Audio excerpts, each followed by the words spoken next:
तो शुरुआत होती है दो लोगों को दिखाने से, जो एक ऐसी जगह पर कुछ ढूंढने आए थे जहाँ पर लोगों का आना मना था। ये जगह पूरी तरह से रेडियो एक्टिव थी, तो जाहिर है यहाँ खतरा था। हर तरफ खतरनाक शुआएं थी, मतलब रेडिएशन बहुत ज्यादा थी। तो इसीलिए वो लोग रेडिएशन से बचने के लिए एक एक गोली खाते हैं, जिसके बाद वो आगे बढ़ते हैं इस पूरी जगह को चेक करने के लिए। अब हालांकि यहाँ आना मना था, लेकिन फिर भी वो इधर इसलिए आए थे क्योंकि उन्हें यहाँ ऐसी चीजें मिलने की उम्मीद थी जिनकी मदद से वो मशहूर हो सकते हैं, क्योंकि इंटरनेट वो बहुत ज्यादा इस्तेमाल करती थी और ऐसी खोज वो अक्सर करती रहती थी। कुछ देर यहाँ रुकने के बाद औरत को कुछ अजीब लगता है, इसीलिए वो अपने साथी को यहाँ से चलने का कहती है, लेकिन उसका साथी कहता है थोड़ी देर और रुक जाते हैं फिर चलेंगे। मगर तभी इन्हें यहाँ अजीब सी डरावनी सी किसी जानवर की आवाज आती है, जो सुनकर दोनों काफी डर जाते हैं, क्योंकि आज से पहले उन्होंने ऐसी भयानक आवाजें नहीं सुनी थी। इसीलिए दोनों जल्द से जल्द यहाँ से निकलने का सोचते हैं। मगर उससे पहले यहाँ एक बहुत बड़ा क्रिएचर आ जाता है, जो दिखने में बिल्कुल किसी उड़ने वाले डायनासोर या कहीं ड्रैगन जैसा लग रहा था। इतना खौफनाक और बड़ा सा क्रिएचर अपने इतने पास देखकर दोनों की हालत खराब हो जाती है। फिर देखते ही देखते वो क्रिएचर अपने मुंह से आग निकालने लगता है और औरत के साथी को जलाकर मार देता है।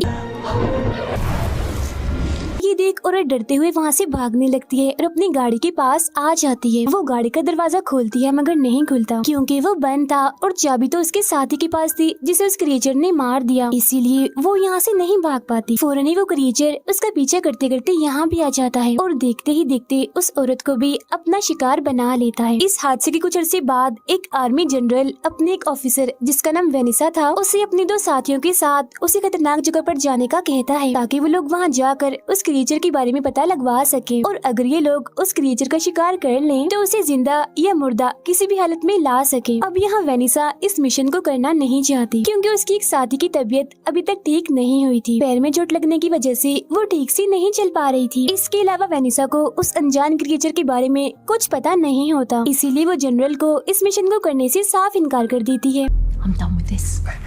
लेकिन फिर आखिरकार जनरल के बार बार कहने पर वो ये काम करने के लिए मान जाती है। इसीलिए वेनिसा अपने जख्मी साथी और दूसरे ऑफिसर के साथ उस जगह और क्रिएचर की जांच करने के लिए निकल जाती है। अब क्योंकि किसी को भी उस जगह और अनजान क्रिएचर के बारे में कुछ भी पता नहीं था, इसीलिए वहाँ जाने से पहले वो एक कपल से मिलते हैं, जो दोनों माउंटेन क्लाइंबर थे, इन्हीं पहाड़ों पर चढ़ने के माहिर। इन दोनों में हस्बैंड का नाम स्टुअर्ट था। इन्हें उस जगह के बारे में बहुत अच्छे से पता था। यहाँ पर स्टुअर्ट उन लोगों को बताता है कि पहले उस जगह पर बॉम्ब्स और हथियार वगैरह बनाए जाते थे, अब उस जगह को रेडियो एक्टिव के लिए इस्तेमाल किया जाता है। इसीलिए रेडिएशन फैलने की वजह से वहाँ जितने भी जानवर और परिंदे थे सब खत्म हो गए। ये बताने के बाद स्टुअर्ट उन लोगों को उस अनजान क्रिएचर की एक ड्राइंग दिखाता है, जो बिल्कुल एक ड्रैगन जैसा दिख रहा था, और बताता है कि सबूतों को सामने रखते हुए मैंने इस क्रिएचर की ड्राइंग बनाई।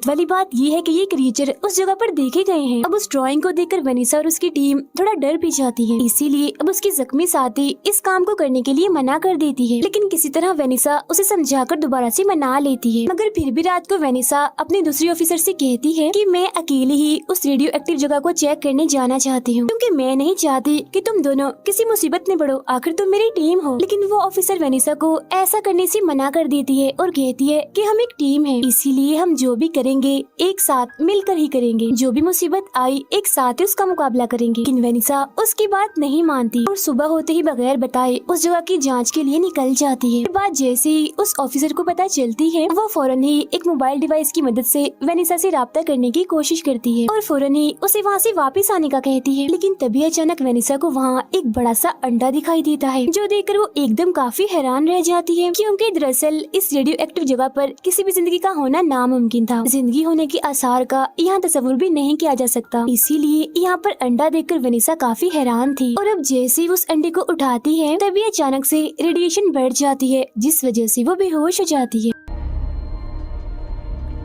ऑफिसर को वेनिसा से बात करने की वजह से उसके बेहोश होने का पता चल जाता है, इसीलिए वो अपने जख्मी साथी और उस कपल यानी स्टुअर्ट और उसकी वाइफ को लेकर वेनिसा को ढूंढने के लिए निकल जाती है। फिर काफी ढूंढने पर आखिरकार उन्हें वेनिसा मिल जाती है, लेकिन बेहोशी की हालत में, जिसे देखकर वो फौरन उसके पास जाते हैं और उसे होश में लाते हैं। इसके बाद जब वो सब लोग यहाँ अंडा देखते हैं तो वो भी काफी हैरान रह जाते हैं। लेकिन तभी उन लोगों को यहाँ बहुत ही भयानक आवाज सुनाई देती है, जो सुनकर वो समझ जाते हैं कि ये आवाज जरूर उसी क्रिएचर की है, इसीलिए वो लोग सबूत के तौर पर उस अंडे को अपने साथ लेकर वापस आ जाते हैं। वापस आने के बाद सभी उस अंडे के बारे में बातें करने लगते हैं। उन्हें दरअसल अब ये डर लग रहा होता है कि ये अंडा जिस भी क्रिएचर का होगा वो इसे लेने जरूर आएगा। अब देखते ही देखते रात हो जाती है और जब सब लोग सो रहे थे तो तभी अंडे में कोई हलचल होने लगती है। अंडा हिलने लगता है। दूसरे कमरे में ऑफिसर अपने घर वालों से बातें कर रही थी, मगर तभी उसे अजीब सी आवाज सुनाई देती है, जो सुनकर वो फौरन उस कमरे में आ जाती है जहाँ वो अंडा रखा हुआ था। उसे पता चलता है कि जो क्रिएचर इस अंडे में था वो अंडा तोड़कर यहाँ से भाग गया है। फिर वो ये बात बाकियों को भी बताती है, जिसके बाद पूरी ही टीम उस अंडे से निकले क्रिएचर को ढूंढने लगती है, लेकिन काफी ढूंढने के बाद भी वो नहीं मिलता। और फिर इसी दौरान वेनिसा को घर से बाहर एक सीटी मिलती है, जिसे वो अपने पास ही रख लेती है। फिर वेनिसा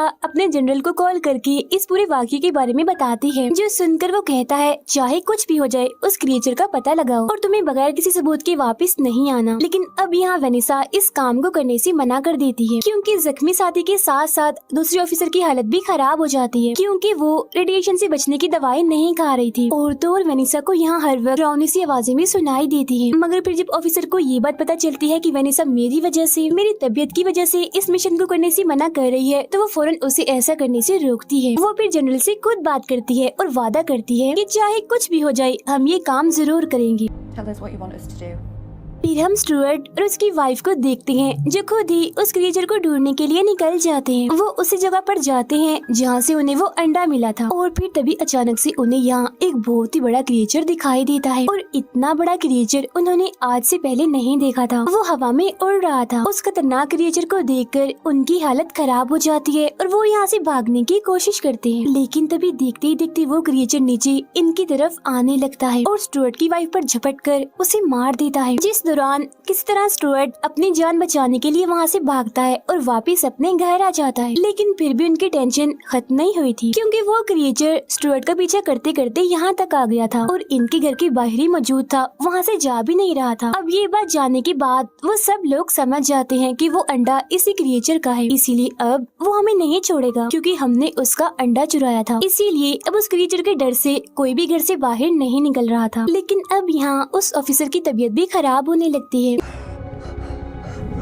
जो देखकर वेनिसा और बाकी लोग काफी परेशान हो जाते हैं। इसीलिए वो किसी भी तरह करके यहाँ से निकलने का प्लान बनाते हैं। प्लान के मुताबिक उस क्रिएचर का ध्यान भटकाने के लिए स्टुअर्ट कमरे से बाहर जाता है, ताकि जब क्रिएचर का ध्यान उसकी तरफ हो तब मौका देकर बाकी लोग दूसरे दरवाजे से गाड़ी में जाकर बैठ सके। लेकिन उनका ये प्लान कामयाब नहीं होता, क्योंकि जब स्टुअर्ट घर से बाहर आता है तो वो क्रिएचर छत पर ही बैठा होता है, जिस वजह से वो स्टुअर्ट पर हमला कर देता है और उसे अपनी आग से जलाकर मार देता है। अब क्योंकि उन तीनों को भी गाड़ी में बैठने का मौका नहीं मिला था, इसीलिए वो अभी तक घर में ही होती है। और स्टुअर्ट की इतनी भयानक मौत देखकर उनकी हालत खराब हो जाती है, वो काफी डर जाती है। जिसके बाद वेनिसा किसी तरह दोबारा से जनरल से राब्ता करने की कोशिश करती है और इस बार उसका राब्ता हो ही जाता है। वो जनरल को यहाँ की सूरत हाल के बारे में बता देती है और ये भी कि वो क्रिएचर हमारे घर के बाहर है, हम यहाँ पर फंस गए हैं। जो सुनकर जनरल उन्हें वहाँ रुकने और क्रिएचर पर नजर रखने का कहता है। और फिर कुछ वक्त के बाद जनरल खुद यहाँ पर आ जाता है और वेनिसा की तरफ अपनी गन करते हुए वो ये राज खोलता है कि ये कोई क्रिएचर नहीं बल्कि आर्मी का बहुत ही खतरनाक हथियार है, जिसे हम लोगों ने ही बनाया था। और इस तरह के सैकड़ों क्रिएचर इन्हीं हथियार यहाँ पर मौजूद हैं। जिस पर गुस्सा होते हुए वेनिसा कहती है कि अगर ये सब तुम लोगों ने ही बनाया था तो फिर हमें यहाँ क्यों भेजा कि हम उस क्रिएचर की जांच करें। जिस पर जनरल कहता है हम बस उस हथियार की ताकत को जानना चाहते हैं, हम बस जानना चाहते हैं कि हमारा ये हथियार तुम जैसे ट्रेन और बहादुर लोगों को भी हराएगा या फिर नहीं। हम तुम लोगों को बस इस हथियार को टेस्ट करने के लिए इस्तेमाल कर रहे हैं। अब इतना बड़ा और कड़वा सच जानकर वेनिसा और उसकी दोनों साथी काफी डर जाती है। अब यहाँ जनरल उन्हें बाहर जाने का कहता है ताकि वो उस क्रिएचर जैसे हथियार की ताकत देख सके। वो उनसे कहता है तुम्हारे पास बस 3 मिनट है अपनी जान बचाने के लिए, क्योंकि अगर तुम घर से बाहर गए तो शायद उस क्रिएचर से बच सकते हो, लेकिन अगर तुम घर के अंदर ही रहे तो मैं तुम्हें मार दूंगा। तब ये धमकी सुनकर ना चाहते हुए भी वेनिसा उन दोनों को लेकर घर से बाहर आ जाती है। फिर फौरन ही वो लोग गाड़ी की तरफ बढ़ती हैं, लेकिन जनरल ने गाड़ी का टायर पंचर कर दिया था, जो देखकर वेनिसा को बहुत गुस्सा आता है। मगर इन लोगों के पास ज्यादा वक्त नहीं था, इसीलिए वो फौरन ही जंगल की तरफ जाने लगती है। वो जंगल की तरफ इसलिए जा रहे थे क्योंकि जंगल में वो क्रिएचर अपने बड़े बड़े पंख की वजह से उड़ नहीं पाएगा। लेकिन रास्ते में ही उस जख्मी साथी की तबीयत खराब होने लगती है क्योंकि पैर में चोट लगने की वजह से उससे चला नहीं जा रहा था और क्योंकि क्रिएचर के यहाँ आने का भी वक्त हो रहा था, इसीलिए वो अपने साथियों को उसे यहीं छोड़कर आगे बढ़ने का कहती है। अब हालांकि वो दोनों यानी वेनिसा और वो ऑफिसर ऐसा करना तो नहीं चाहती थी, मगर ना चाहते हुए भी उन्हें ऐसा करना ही पड़ता है। वो आगे बढ़ जाती है, जिसके बाद अब वो वहाँ अकेली रह जाती है और तभी वो क्रिएचर भी उसे देख लेता है और उसके पास आ जाता है। वो बस उस पर हमला करने ही वाला था, जो देखकर वो उस क्रिएचर पर अपनी गन से गोलियां चलाती है, मगर क्योंकि वो खुद भी एक हथियार था इसीलिए गोलियों का उस पर कोई भी असर नहीं होता। फिर वो अपने मुंह से आग निकालकर उसे जलाकर राख कर देता है। उधर वेनिसा और वो ऑफिसर अपनी जान बचाने के लिए अभी भी जंगल की तरफ भाग रही होती है, लेकिन तभी उस ऑफिसर की तबीयत इतनी खराब हो जाती है कि एक कदम भी चलना उसके लिए बहुत मुश्किल हो जाता है।